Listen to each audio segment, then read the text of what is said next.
Pride and Prejudice, by Jane Austen. Chapter 28. Every object in the next day's journey was new and interesting to Elizabeth, and her spirits were in a state of enjoyment, for she had seen her sister looking so well as to banish all fear for her health, and the prospect of her northern tour was a constant source of delight. When they left the high-road for the lane to Hunsford, every eye was in search of the parsonage, and every turning expected to bring it in view.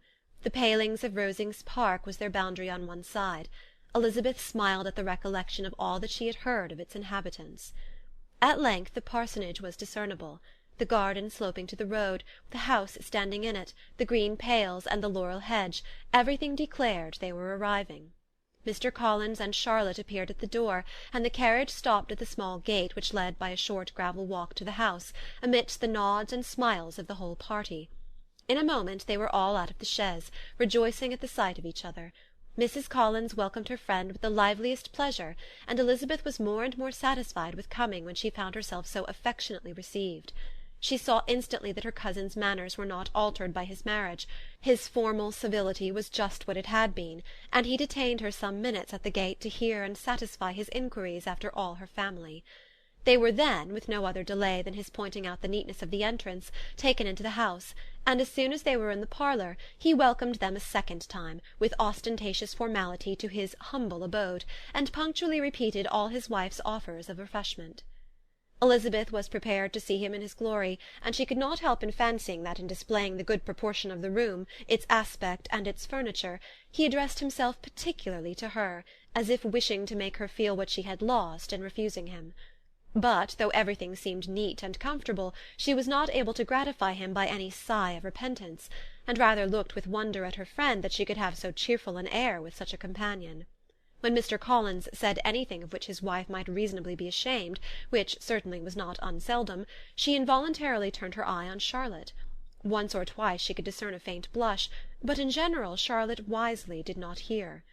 After sitting long enough to admire every article of furniture in the room, from the sideboard to the fender, to give an account of their journey and of all that had happened in London, Mr. Collins invited them to take a stroll in the garden, which was large and well laid out, and to the cultivation of which he attended himself. To work in this garden was one of his most respectable pleasures, and Elizabeth admired the command of countenance with which Charlotte talked of the healthfulness of the exercise, and owned she encouraged it as much as possible. Here, leading the way through every walk and cross-walk, and scarcely allowing them an interval to utter the praises he asked for, every view was pointed out with a minuteness which left beauty entirely behind. He could number the fields in every direction, and could tell how many trees there were in the most distant clump. But of all the views which his garden or which the country or kingdom could boast, none were to be compared with the prospect of Rosings, afforded by an opening in the trees that bordered the park nearly opposite the front of his house. It was a handsome modern building, well situated on rising ground. From his garden Mr. Collins would have led them round his 2 meadows, but the ladies, not having shoes to encounter the remains of a white frost, turned back, and while Sir William accompanied him, Charlotte took her sister and friend over the house, extremely well pleased probably to have the opportunity of showing it without her husband's help. It was rather small, but well built and convenient, and everything was fitted up and arranged with a neatness and consistency of which Elizabeth gave Charlotte all the credit. When Mr. Collins could be forgotten, there was really an air of great comfort throughout, and by Charlotte's evident enjoyment of it, Elizabeth supposed he must be often forgotten. She had already learnt that Lady Catherine was still in the country. It was spoken of again while they were at dinner, when Mr. Collins, joining in, observed, "Yes, Miss Elizabeth, you will have the honour of seeing Lady Catherine de Bourgh on the ensuing Sunday at church, and I need not say you will be delighted with her. She is all affability and condescension, and I doubt not but you will be honoured with some portion of her notice when service is over. I have scarcely any hesitation in saying that she will include you and my sister Maria in every invitation which she honours us during our stay here. Her behaviour to my dear Charlotte is charming. We dine at Rosings twice every week, and are never allowed to walk home. Her ladyship's carriage is regularly ordered for us. I should say one of her ladyship's carriages, for she has several." "Lady Catherine is a very respectable, sensible woman indeed," added Charlotte, "and a most attentive neighbour." "Very true, my dear. That is exactly what I would say. She is the sort of woman whom one cannot regard with too much deference."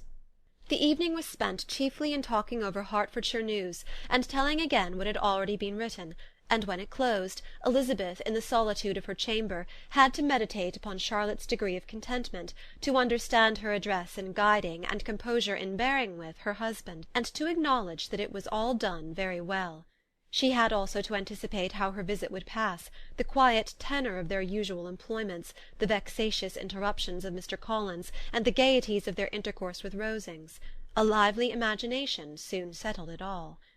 About the middle of the next day, as she was in her room getting ready for a walk, a sudden noise below seemed to speak the whole house in confusion, and after listening a moment she heard somebody running up the stairs in a violent hurry, and calling loudly after her.